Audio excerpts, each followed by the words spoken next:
Yo, what's going on, everybody? It's Devin Thomas back with another episode of Unscripted.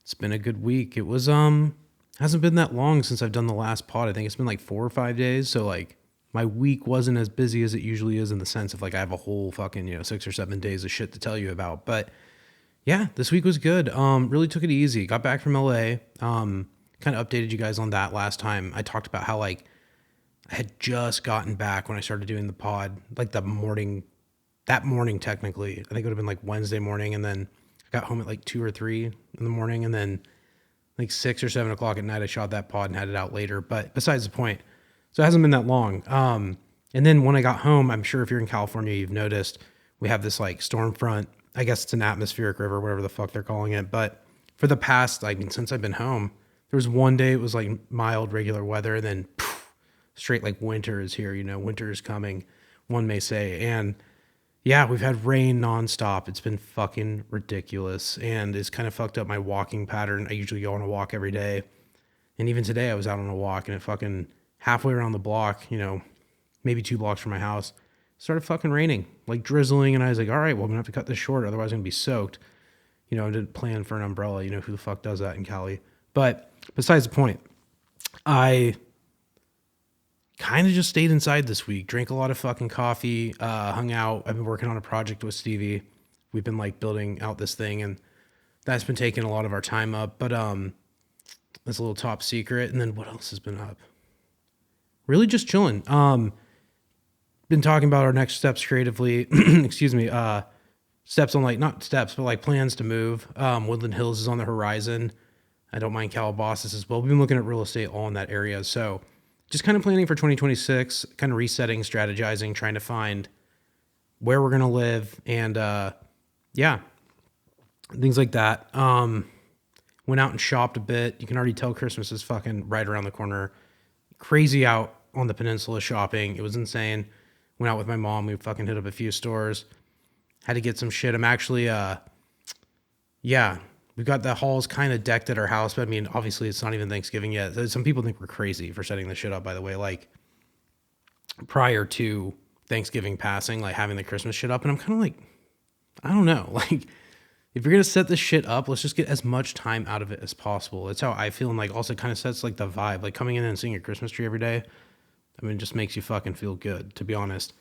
But yeah, so spending a lot of time at the house, not a lot to do with the rain. A lot of computer work, a lot of hanging out, watching a bunch of movies. I'll get to that. We watched 2 really good movies I'll talk about this week. Yeah,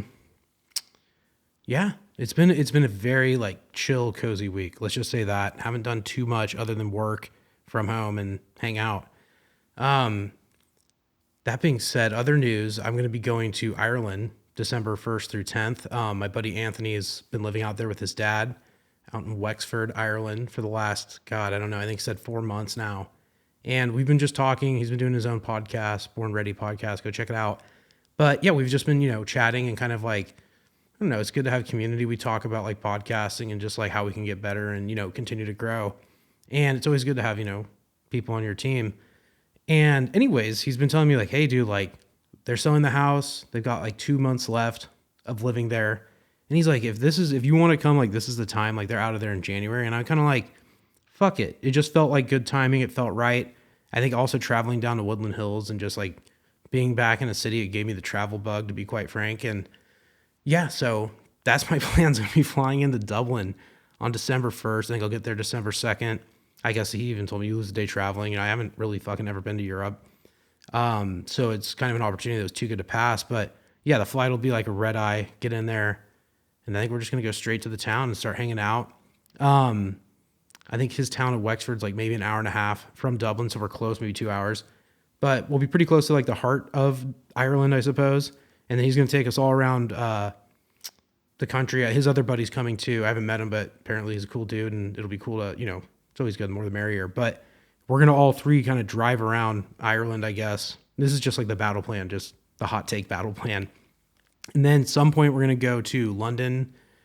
I think it's Edinburgh. And then I fucking always pronounce it wrong. And then if we can, we're going to squeeze in like a trip to Prague. So it'll be pretty cool. And whatever we end up doing, it's going to be fucking awesome either way. I'm just excited, honestly, to see Ireland. To be honest, it'll be an experience, you know. I do have some Irish roots myself. I'm not gonna be that guy who's like, I'm so fucking Irish. And I'm not, but like I have a decent amount between, I guess it would be like England and Ireland, maybe like Scotland or Wales. I don't know. I have the DNA shit. I fucking did the ancestry thing a few years back, and like basically like 66% of my DNA is from that area. So I think the other half is like 28% Italian, and then it divvies up into like smaller things. They're like the 1 and 2%. But it's interesting because, you know, I posted that I was going on Instagram, and then like one of my cousins, she replied, and she had a bunch of information on like our like great great grandfather who was actually from a town not far from where like my buddy Anthony and his dad are actually living. So it's cool. It'll be a little bit closer to home than I thought. And I kind of just like, you know, this coincidence that the two things lined up. But at the same time, it's cool. I think the universe is kind of saying like, enjoy this trip, like take it, you know. And that's how I felt. I was like, and personally, yeah, like I'm not a huge fan of flying, but I'm not like, I can't get on a plane fucking freaked out. But besides the point, it is a big trip. I've never been that far from home. It'll be interesting to go. I also feel like it's just important to like, maybe not necessarily go to Europe specifically, but just to travel and just see more shit, hear different perspectives, see how people view my like country and world and where I live versus like, you know, just the all American perspective. I'm not looking to get political with people. I'm just curious to see what people think from the outside looking in, which is like, I think helps me get a better, more well-rounded perspective too on just like the world and my life in general. Sometimes it's good to have your like perception or beliefs challenged to the extent that like, oh, like not everyone thinks the way you think, or the world isn't just in your bubble. You know what I mean? So that's something that I've been thinking about. And I think that's going to be really cool. Like I want that type of experience where like, I feel like I've been culturally challenged, and even, you know, I guess culture is the right word, culturally challenged to this extent that like taking in a new culture and a new perspective will help me grow my perspective just in general, which is a little bit more philosophical. But what can I say? I'm a philosophical guy. I like to get deep into my thoughts and deep into my feels. So yeah, but really looking forward to it. Anthony, I know you're probably listening. Thank you so much for having me. I'm excited already, dude. We're going to have a great fucking time. And Mark too. But yeah, and Poppa Reddy, can't leave him out. But yeah, it's going to be fucking cool. You know, it'd be cool to do a little podcasting over there too. I mean, I don't know if it's going to like change everything, but it'd be like just the idea of doing it there. It'll be cool, you know, get to do one somewhere else. What can I say? Anyways, I'm pretty excited about it. You'll probably see me post a million fucking things while I'm there. And yeah, it'll be a great, great trip. But yeah, that was a big part of my week. I actually went out and shopped with my mom because I was like, hey, like I booked it. That's fucking, you know, that commitment alone, even booking the flight, like after I did, I'm like, okay, like I felt like almost a sense of relief because I'm like, am I going or am I not? Like, come on. And like, I was like, fuck it. Like, I think the only answer was yes in this case. And like, after that, I was like, I gotta go get some shit, like winter wear, you know, some like fresh threads, if you want to call it that. But yeah, hit the mall, went out for a bit. And then the last few days I've been just fucking, like I said, I've just been at home. Excuse me. Been messing around with like cinematography, a lot of like practice shooting. Excuse me. Sorry about that. I drink this fucking sparkling water. It was the biggest mistake before I did this. But yeah, a lot of fucking test shooting. I've been even like filming shit when I was in Woodland Hills. I decided to go and shoot a ton of shit with my iPhone because like I brought my Sony, but I didn't want to set up my Ronin and shit. And I just like, yeah, fuck it. Like, let's just shoot with the iPhone. And by we, I mean Stevie and I, we went around the hotel, we went around the Warner Center, went all around this fucking thing and shot a ton of footage, shot it at the hotel, at the Marriott. And we just like realized like the iPhone, like the 16 Pro Max, beautiful image. I shot some shit in Malibu too. It was incredible. It looked like if it was 2013, you would have been like, this looks like a Canon 5D, like Mark III. It's just beautiful imagery. And I was like, I can't believe a cell phone can take a video like this at this point. Like it is fucking remarkable because for so long, the gold standard was like, well, 35 millimeter. And then it was like, oh, like a Red digital cinema camera. Like Red was very hot. Arri, they were hot too, but like Red was a little ahead of the curve and they were like licensing that shit to Panavision, like prohibitively expensive. And also not just the cost of using one of these cameras was high. They're just difficult to use, like to set them up. Like you could not float this camera on like a modern Ronin or a rig. You would need a steady cam or you would need like a fucking real dolly or like real nice, like a Sackler tripod or some shit.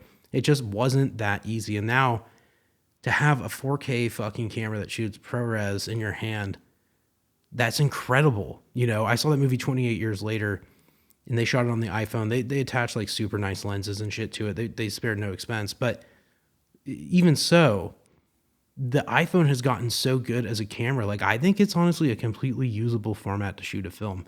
I'm highly considering just doing something on it. And I know that's a crazy thing to say, and it's not even that crazy. Other people have done it. Sean Baker did with Tangerine. Look, I'm not the first guy to think of it.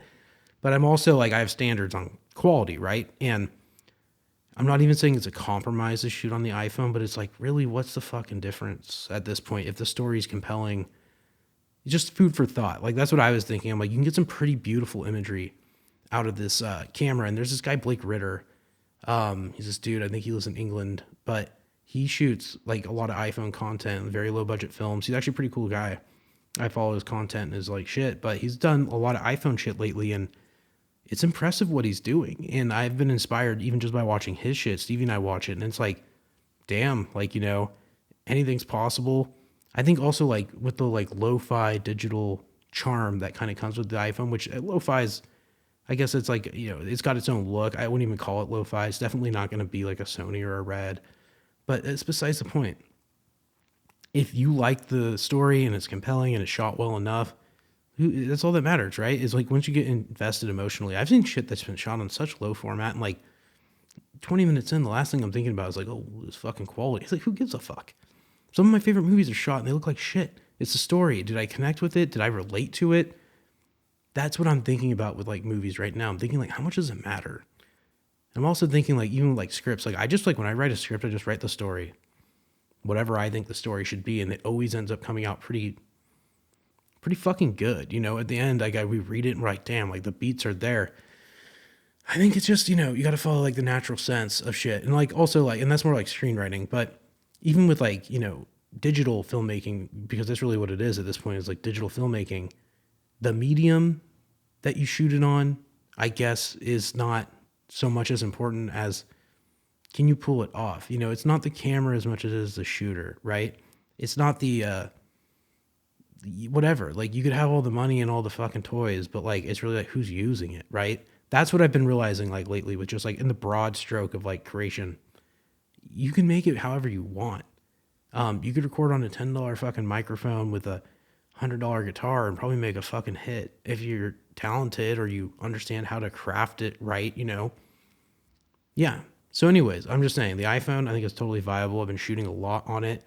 It's exciting, honestly. Like, sometimes like when you have all the nice shit, you almost want to not retrogress, but you're almost like, can I do it on something less? I got all the shit. Like I made Pencil Nights. I have all the shit.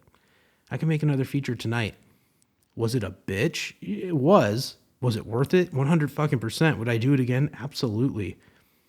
But if there was a way to make a movie and have less stress and make it more easy for everyone, including myself, the actors, the editing, like, the iPhone footage cut's pretty easy. The Sony footage cuts well, Red footage, it's a hefty fucking, it's a hefty load on your computer when you're editing it. Not to say it can't be cut. It's just, it's very high quality. It's 6K, and it was challenging, I guess, in the sense that like, technology was like a priority in terms of budget and like something that you really needed to make the movie, like you just to make it, like you could not like fucking half-ass it. You had to spend the money. And it added up, and that was something I thought about, Also, like, I'm hungry to make something not necessarily quickly, but soon. And, like, I think, it just depends, Depends on the story. Some stories definitely need to have a certain level of care when it comes to the cinematography, and some I feel like they give creative license to letting you make something on a little bit. They let you get away with something that's a little lower quality in respect to, like, somebody could watch it and be like, okay, I get it. Like, it didn't matter that this was shot on the nicest lens or the nicest like camera with the best sensor. That's all I'm saying. It's like The Office. The Office is obviously high quality, but let's just say for the sake of the example, The Office is zooming in, zooming out, handheld camera or shoulder rig, right? But it almost feels like somebody's just there filming it, right? Does not film as orchestrated as say as like Top Gun Maverick, like it's fucking, or like Mission Impossible. It's perfect. Like every shot is consciously done. It's meticulous.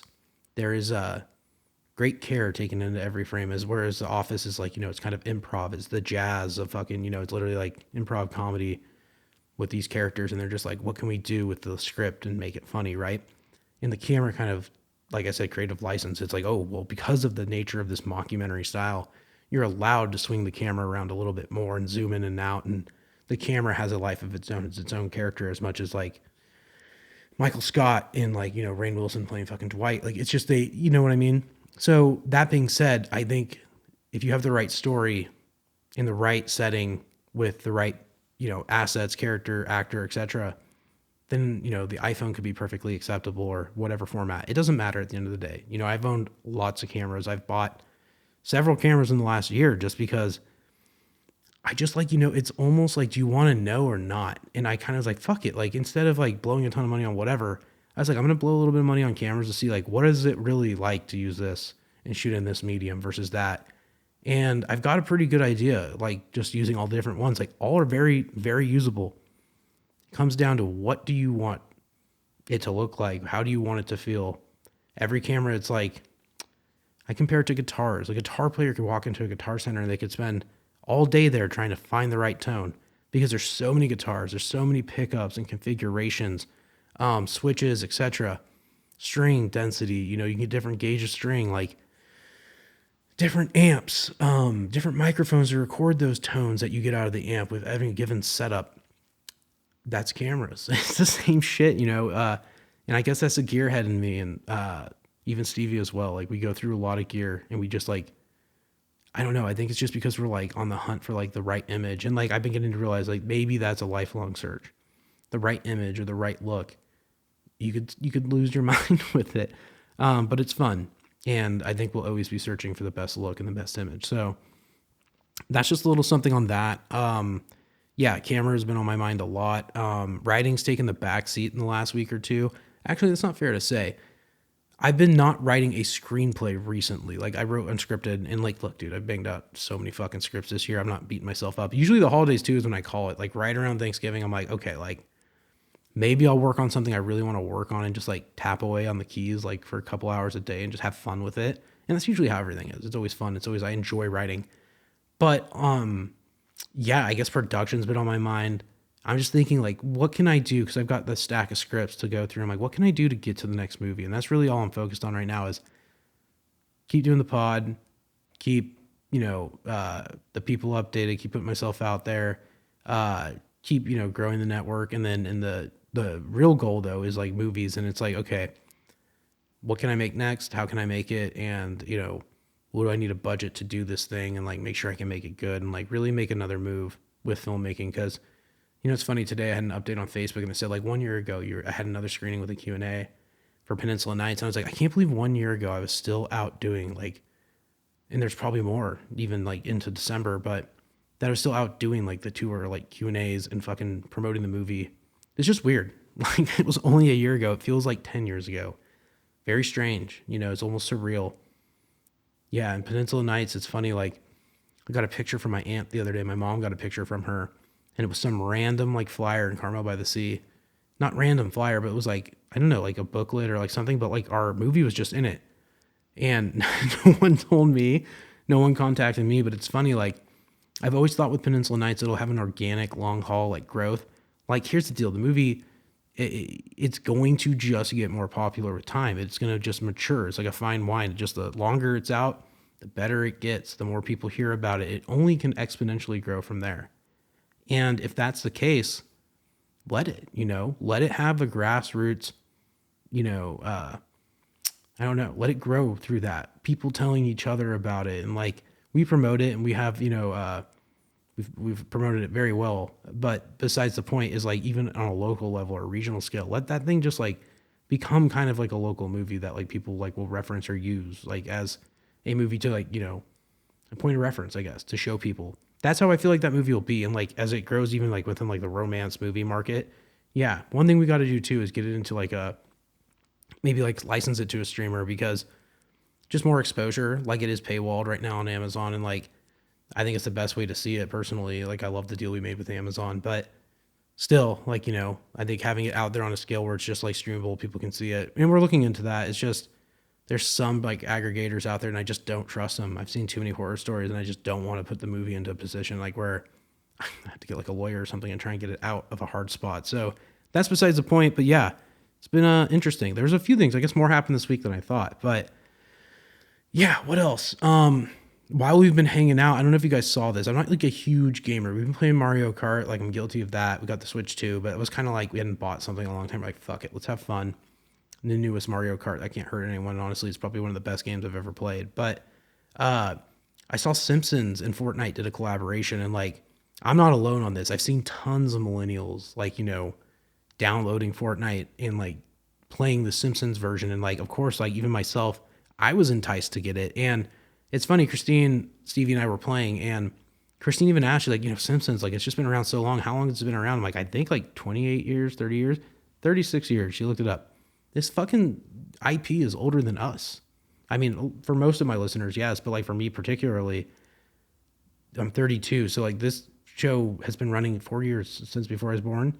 Pretty crazy to think, And yet now in 2025, the show is fucking collaborating with Fortnite, like the most youthful video game you can think of. It is just funny how it has stayed part of like pop culture and relevant, throughout all the years. And I think it's just because it's so relatable and so on point. But yeah, anyways, it's been really cool to play Fortnite with the skin of The Simpsons. It's just so well done, unusually fun, really good. Also, Fortnite has this thing called no build mode. Like the reason I never played Fortnite is you had to build like fucking structures and shit. And I'm just like, look, like, let me just shoot other people on here. I don't want to build a fucking fort. I get it. It's in the name, I guess. I guess it's a double entendre because Fortnite means something else. But besides the point, it's really good. Honestly, I've been enjoying playing it. Stevie and I have been like fucking whipping ass. We're getting first place. What do you call it? I think it's like Victory Royale or whatever when you win. But yeah, I got a dub today. He had a dub. He had multiple ones. But it feels good when you're like down one-on-one, mano-y-mano. Fuck, it is a sweet victory when you kick someone's ass in that game. But yeah, we've been doing that. Like I said, like there's not a lot going on because of the rain. It's been like heavy rain. One night there was just this fucking crazy lightning storm, thunder, which like, look, if you're in a place where you have thunder and lightning, you're probably thinking like, okay, pussy. But like when you're in California, it's unusual to have like a lightning and thunderstorm. And there was this bolt heard around the county. Like every fucking person on Nextdoor, Facebook posted like, did you hear that? And it was loud as fuck. It was like, I literally like looked out the window. I'm like, is this it? Is this the nuke? Like it was so fucking loud. Huge flash of light. And no, it was not the end of the world. It was not World War III. It was just a giant lightning strike outside our fucking house. And it just was a thunderous boom. Quite literally thunder, but thunderous. I'm telling you, it shook the house crazy. But yeah, I just wasn't used to it. Just a little California boy. That shit scares the fuck out of me. Let's see. So yeah, it was raining, it was pouring, and I was fucking gaming Fortnite, hanging out at the house with Stevie and Christine. So yeah, I did watch some movies this week. First and foremost, I watched The Smashing Machine. This is Benny Safdie's new movie, written and directed by Benny Safdie, starring Dwayne Johnson as Mark Kerr and Emily Blunt as Dawn, his love interest. I cannot remember the name of the other guy in it who played the fighter. I think his name in the show was like Mark Coleman. But I think he's a UFC fighter as well in real life. I can't remember his name, but he was really good. So anyways, The Smashing Machine, it's based on the life of Mark Kerr. He's an early mixed martial artist fighter. He did UFC in the early stages, and this is kind of about the second half of his career, the twilight years, where he's maybe not quite the twilight years, but towards the end of his career, I'd say middle of the end, and about how he goes to Japan to fight in this thing called Pride, and it's like its own league, and this is kind of post his UFC days, and he's battling not only his aging and like, being not even a washed up star, but an aging fighter, which he's not like old, but he's definitely on the other side of his career, and his own addictions from the pain and just, I don't know if it's just emotional or mental, whatever it is, but he's spiritually torn where he's addicted to opiates. And I think it's morphine in the movie. I can't tell. I don't remember if it's explicitly said, but more implied that, whatever he's injecting is, a heroin or opiate type substance, right? Morphine type substance. And anyways, it's really sad. He and his like lover, Emily Blunt's character, Dawn, it's like a typical toxic couple who like fights addiction. It's a good story. It wasn't what I expected it to be about, but I shouldn't have been surprised since like some of the Safdie's past work, like Heaven Knows What, and Good Time has like drug addiction layered in there. And Good Time as well, or not Good Time, Uncut Gems as well, it is an addiction story. It's about gambling addiction, and the character's a little different in that. But besides the point, he focused in on this guy, Mark Kerr, and his addiction while also trying to become one of the greatest, and how his addiction actually gets in the way of him being great. And his toxic relationship gets in the way of him being great. And he kind of has to take a step back and really think about himself. The movie was interesting, very loose narratively. They really wanted the character to shine. And honestly, like, I was excited to see Dwayne Johnson in this light. It was really good. He did great. Same with Emily Blunt. They were fantastic. No complaints there. But I guess the thing that, maybe others would critique, but I'm open-minded, was that the narrative was a little loose. They really let the moment sit. It was very breezy. It didn't have a straight narrative in the sense that it was like Hollywood beat sheet, and that was okay. It was a character study, in my opinion, of this Mark Kerr guy. And The Rock played such an interesting, polite guy. He was like a gentle giant, I guess. Like, this guy's a bear. He could kill you with his bare hands. But even when he's getting his ass kicked in the ring, he waited until the fight was over to make a complaint. He didn't complain. He was very stoic. He complained only when it was reasonable and when he felt justified in complaining. He would let someone hit him and do like an illegal move, hoping the ref would call it. He did not call it himself. He had principle. He's a very principled man. And in the movie, he goes from being drug-addled to beating his addiction and becoming sober. And there's some intense scenes. I won't ruin the whole movie, but like that's, obviously kind of like implied, like any addiction movie, they either don't make it or they do. And like in this case, he didn't succumb to his addiction, but it was just about trying to be great. And some of the climactic moments, like, when he, in the movie, and like, look, if you're going to watch it. This won't ruin it. And honestly, I don't think it would ruin it either way, because it's a journey more than it is like, this is a reveal. His story is public as well. So who knows? If you have, you have. But in the movie, he doesn't win. And kind of like a Rocky, he doesn't win, but he beats himself, I think, in the end. He loses the fight and loses this cash prize that he wanted, but he conquered his own world. He conquered himself, which is the most fucking important thing you can do in life, is conquering yourself. And yeah, the movie kind of ends too with like a little clip of the real Mark Kerr, and The Rock did a great job at emulating him and being him and playing the character very well. But it kind of tells you at the end, like there's a little post credit. And like what I got from it was that like Mark Kerr was an early pioneer in the sport, as well as the Mark Coleman guy. But, UFC had not hit its peak popularity or mass appeal. And although they might have pioneered it and fought in those early days, and as well as these pride fights in Japan, they did not ever get the level of success, say like a Conor McGregor, or like one of these big, top fighters would do. Like they didn't get the ride of a lifetime financially. They didn't get the endorsements, the brand partnerships. They got the short end of the stick, and they sacrificed everything for it. And it was kind of like, I think that was maybe why not only did Benny want to like focus in maybe on a story about addiction and overcoming odds and all that, but like it was a personal journey, but also to shine a light on Mark Kerr and his journey, and like how he's an important figure in like the formative years of UFC. And he never really had his like day. I'm sure he's appreciated in the fighting community. And look, maybe I'm speaking ignorantly on this, but I felt like he had this documentary in 2002 of the same name, The Smashing Machine. But 20 years later, maybe like a younger audience isn't exposed to that. And I think Benny knows who's watching his movies. It's definitely millennials and maybe older and some Gen Z.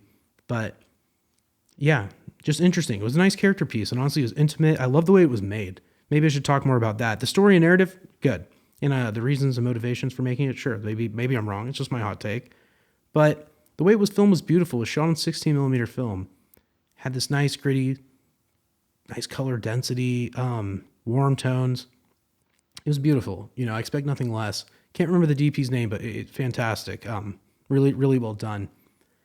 And yeah, the movie was shot, seemed a little bit more handheld, a little bit more casual. It was like a high budget independent film, which sometimes when you have somebody as famous as Dwayne Johnson and as famous as Emily Blunt, seeing them in a movie made so simply is the magic. You don't, and I really like, you know me, I say it on here all the time.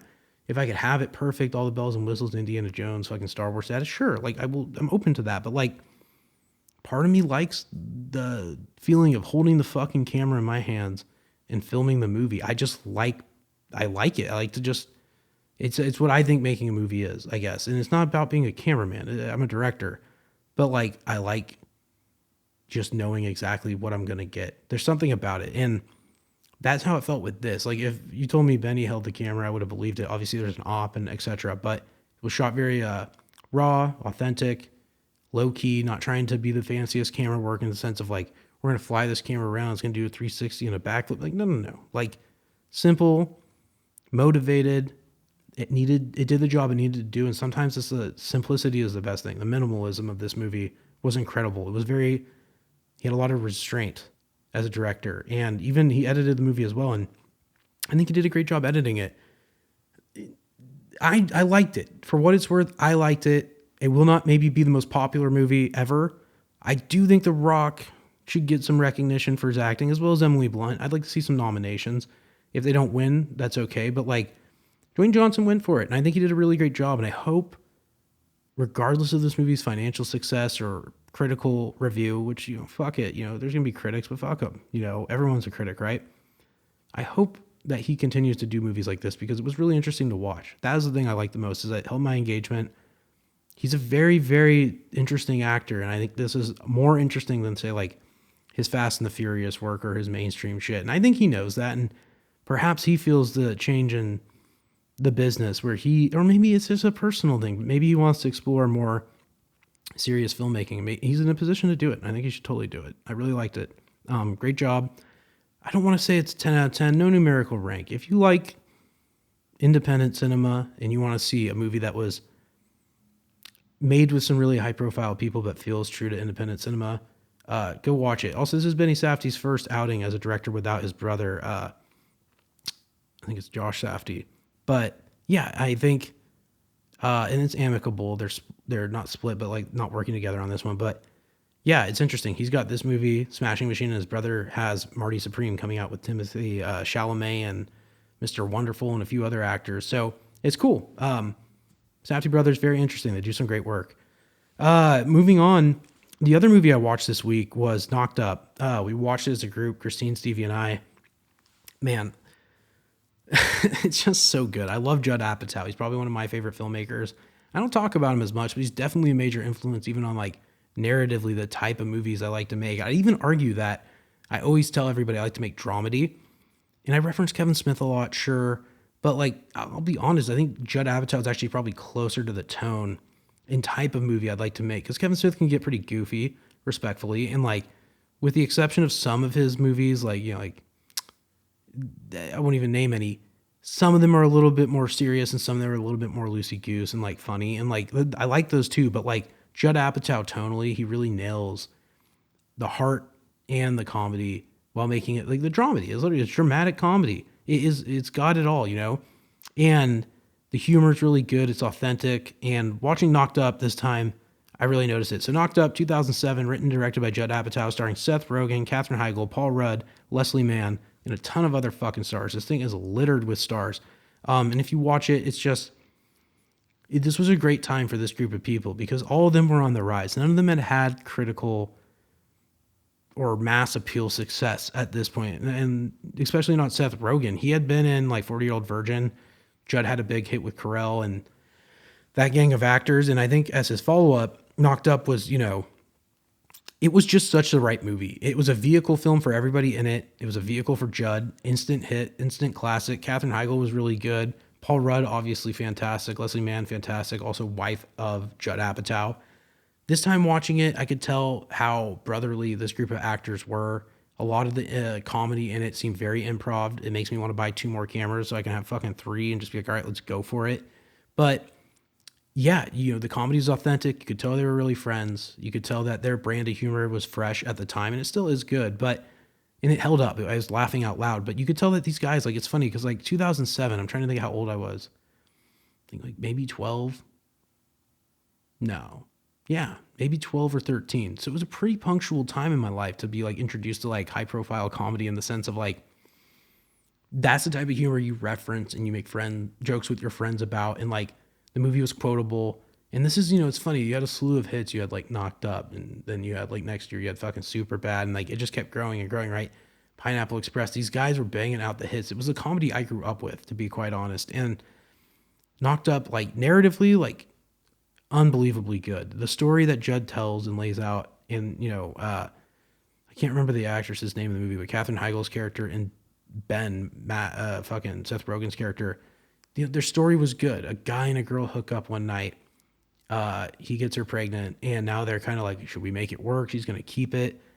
It's a complicated situation that probably happens more often than you think, right? And it's just interesting that he takes this, like, you know, I wouldn't even call it a generic story. He takes a story about, you know, a slacker who, you know, knocks up a somewhat, you know, successful girl who's on, like, you know, on her career grind, and how his character arc throughout the movie is going from like complete loser to the dependable guy who can be a father. And her character arc's a little, like, in my opinion, a little bit less. She learns to accept him and love him. But yeah, she's also told a lot by her family not to be a mom. So I think her character arc's maybe like coming into her own in the mother position. But besides the point, the narrative is great. It's fantastic. It's a really heartfelt narrative. On the other hand, the comedy blended in, it's just fucking gold. Like, the whole time you're laughing, the quips, the one-offs, the little fucking joke here and there, some of the ADR jokes too that they pumped over, like probably in post, was all good. You know, there's some iconic scenes. The whole movie just, it held up so well. And honestly, like, I love Judd Apatow movies. I really love Funny People. Probably one of my favorite movies. And obviously I like Seth Rogen, because I think even the other day on that interview, I named like the interview as like my favorite movie. It's one of them for sure. But like, look, no one's gonna hold a gun to my head like, what's your favorite movie? But yeah, I would say, like, you know, Knocked Up, surprisingly, like, if I had to pick like one of Judd's best movies, I think it's clearly and maybe evidently his best film. It was so good. I get why it made Seth Rogen a star. I get why Judd Apatow is still working and all these other actors are still working. It was just so good. And it was so, like, I don't know, there was something nostalgic about it. 2007 doesn't feel that far away, but like, you know, in 2 years, it's gonna be 20 years from now. And it was just a great time. It was a great time to be alive. 2007, what a time. Yeah. And you could tell just through the movie, the world was a little different back then. You know, they even have like cultural references. They show like Franco doing press on E as James Franco for like Spider-Man or Spider-Man 2 or 3, like whatever. That's pretty fucking cool. It's iconic. Like, it's like, oh yeah, like I remember that time in my life, like when Spider-Man 3 came out.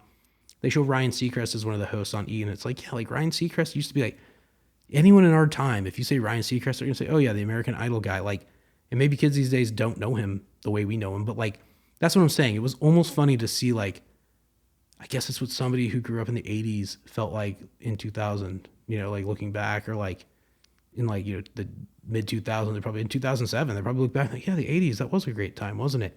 It's just funny, you know. And this movie captured the time. It captured the human dynamics and like the complex emotions of humans, which is something like I always aim to do. And I think Judd does a great job at that. He's really good with the emotional pool. He's surprisingly good at it. And, you know, it's funny too, Seth Rogen in this movie, there's like a scene where Stevie and I were talking about it. The girl, Katherine Heigl's character, is going into labor, and she's like in a bathtub, and he's trying to be nice. He comes over, like, this is after they've been split up, and he comes back to, like, they're going to make up on the night the baby's, you know, being delivered. And he comes in there, he's like, can I do anything for you? And she's like, just call the doctor. He's like, okay, I'm going to call. And he gets the number from like the housekeeper, and turns out the doctor's out of town at a bar mitzvah, and he goes, and he's like, hey, I got his number, I'm going to call him. And he goes out in the hallway, he calls him up, and he leaves him like an angry voicemail. It's like, look, I don't care who you are. If you're a dude, you've left one of these fucking voicemails. One of these, like, I'm going to fucking get you, motherfucker. It just, people are people. I hate to say it. And it was so funny. We were laughing so hard. I'm like, it's funny because it's true. You know, when something gets the best of male ego, you fucking snap. It's fucking hilarious because he nailed it. And obviously he's got experience with it. And it was probably one of the better scenes in the movie where he was shining as far as like comedic, like, skill. And I feel like, yeah, like a lot of it must have been scripted, but at the same time, like, no, like, I really saw how much of it was definitely off the cuff improv. Like, they have the narrative, they have the dialogue that needs to be said. And I always say that there's some dialogue, like, as a writer or a director, like, this has to be said or it won't make sense. Like, this information needs to be shared. It needs to be explicitly shared in the scene. Then after that, like, and even like, I have this one script, and I won't even mention the name because it's like one's near and dear, but like, I'm probably going to make it, but it's like a 91 page script. And I always say, like, I wonder if Judd writes like a 90-page script.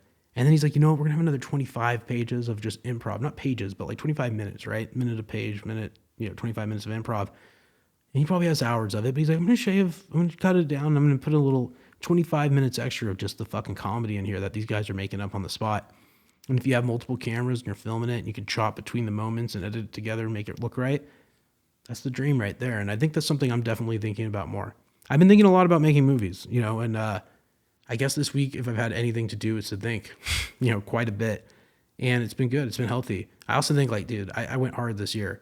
I went super hard this year. And I'm not saying I'm like, there's no burnout. I feel great. But it's just one of those things, where it's like, okay, well, I'm taking a little bit of time off for me mentally just to reset and like, just to reapproach. It's the end of the year. I think it's fucking like probably how most people feel at the end of the year. All right, we got here, November, Thanksgiving's coming up. We got Christmas. It's going to be a great month. Let's just reassess for the holidays and see what's coming in 2026. And I feel like a lot of that has been happening, like organically, just going down to Woodland Hills, the trip to Ireland, planned. It's a nice little, I think it'll be good personal growth too, to go get out of country, see Europe, etc. It's all coming together.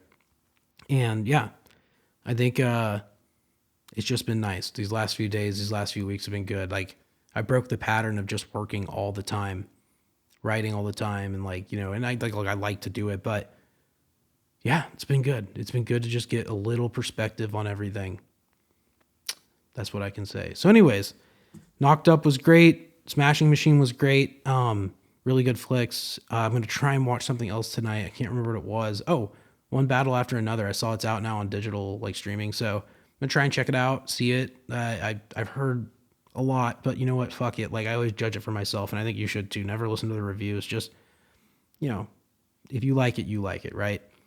Anyways, guys, it was an interesting week, a little slow, but exciting. I got some really cool shit happening very soon. I'm excited to travel.